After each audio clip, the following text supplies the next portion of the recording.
Dahil lamang sa panunuksong amoy putok, muntik nang mailipat sa araw ng mga patay ang kaarawan ng isang 17 taong gulang na binata matapos itong masaksak sa loob ng isang internet cafe sa Barangay Lagaw, General Santos City.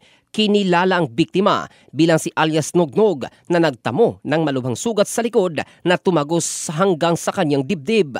Lumalabas sa investigasyon na napikon umano ang sospek na si alias Niel dahil hindi siya tinatantanan ng biktima sa pagtawag sa kanya na mabaho ang kanyang kilikili. Makikita sa CCTV footage na biglang tumayo ang sospek saka sinaksak sa likod ang biktima na mabilis nagtago sa iba pang mga kasamahang naglalaro. Kita rin sa video na akma pang saksakin ng isa pang nasa loob bago kumalma ang sospek na tumakas habang ang biktima ay agad tinulungan ng mga kasamahan at dinala sa pinakamalapit na ospital. Ayon sa ama ng biktima, hindi pala away ang kanyang anak ngunit prangka lang daw ito at sinasabi kung ano ang nakikita o napapansin. Ang binata bilang barker at ang kinikita niya ay ginagamit din sa paglalaro sa internet cafe hanggang madaling araw litanya ng ama.